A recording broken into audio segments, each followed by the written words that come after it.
So maybe there's something that you wanted to start for years, a new business, maybe it's a new career, learn a new language, start a ministry, or pick up a new skill like playing guitar. Maybe you've been telling yourself that you're too old, you don't have the resources to do it, or that it's just too late. Well, 2 years ago, I was standing in the very same place. I chose to start my very own pressure washing company without knowing exactly how everything was going to work out. While this video really is not about pressure washing, it's about what happens when you finally stop ignoring the thing that you're supposed to pursue. Looking back, I certainly did not have everything figured out before I started, but I did make 4 decisions. And those 4 decisions became what I call today the J.O.E.L method. Jump, own, execute, and lead. So my decision to leave the corporate career and to start my own pressure washing business did not come overnight. Once I prayed and did the planning, then it was incumbent upon me to jump. If you're not careful, before you even get to the jump phase, you will be stuck in the analysis paralysis zone. That means you're thinking about it, you're over planning, you're talking yourself in and then talking yourself out. There comes a point after you've done all of the planning and the prayer that you need to jump. So whatever it is that you're trying to start, yes, plan, pray, ponder it. But then I am absolutely encouraging you to now jump. Okay, so your jump may not look exactly like mine. The good news is we're all unique and we have certain skills, abilities, experiences, and backgrounds that shape us for what it is that we're pursuing. So jumping may not mean quitting your job. It may mean instead starting a side hustle. Maybe it's registering your business, applying for a program, or maybe it's recording a video to start your content creation. It could even be finally making that phone call that you've been so afraid to make. The purpose of this is to encourage you. Why? Because I believe in you. At the recording of this video, it is August 2026. The time is now. Before this year is over, jump into the thing that you know you need to pursue. Own.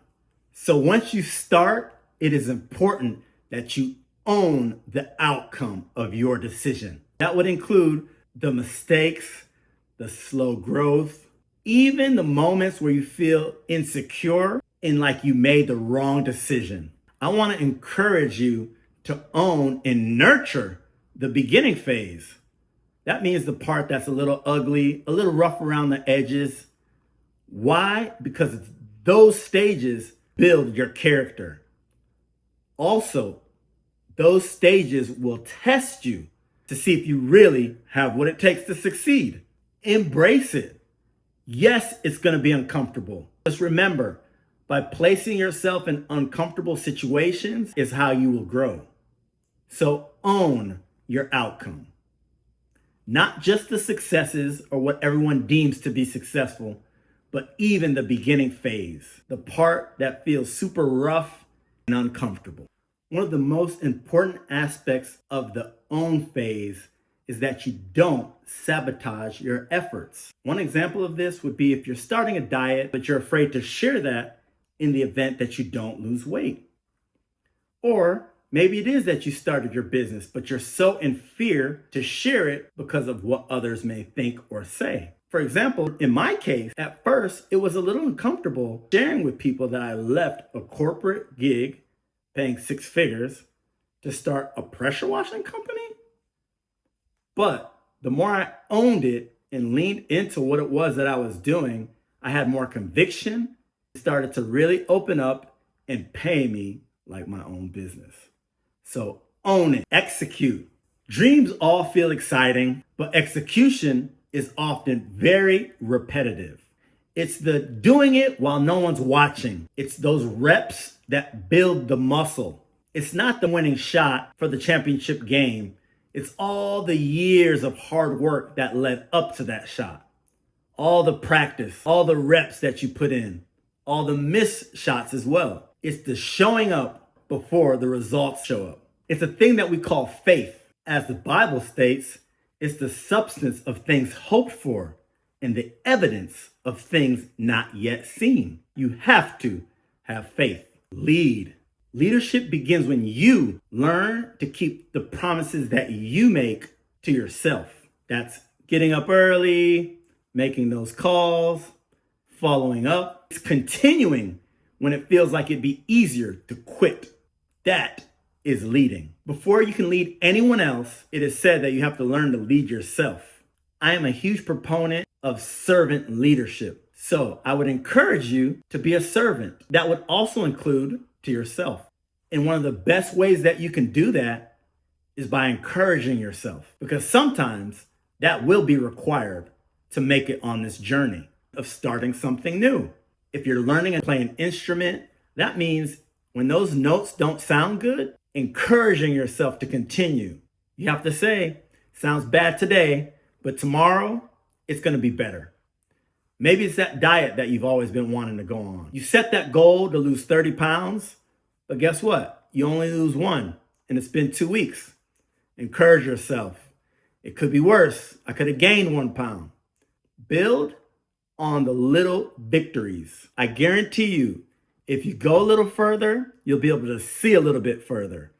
And then that continues and builds on itself until you're able to scale the mountain. So one of the promises that I made in this stage to lead was removing from my vocabulary this phrase. Well, if it doesn't work out, I can always go back to corporate America. I removed that option and I decided I'm going to lead myself in the decision that I made. I'm going to stick through to the end until I see the success. So remove those things from your vocabulary, your speech. Well, if it doesn't work, or I'm going to give it a try. Well, you know what? I may not be able to do it, but at least I can say I tried. And just keep the promise that you made to be successful. Why? I believe in you. You need to believe in you. So I came here today to encourage you to allow time to work in your favor. What does that mean? Listen, if you start something today, by tomorrow, you'll get a little bit better. But can you imagine a month from now, a year, 5, 10, 15 years? It's exponential. So I'm encouraging you to leverage time as a way to build momentum to reach your goals. So with that said, I'm going to give you a J.O.E.L challenge. Before this day ends, what I want you to do is to write down at least one thing that you've been afraid to start. Then I want you to identify one action that you can complete in the next 24 hours. You don't need the whole plan figured out, but what you do need is the courage to take the first step. So remember, jump, own, execute, lead. Your next chapter won't begin until you do.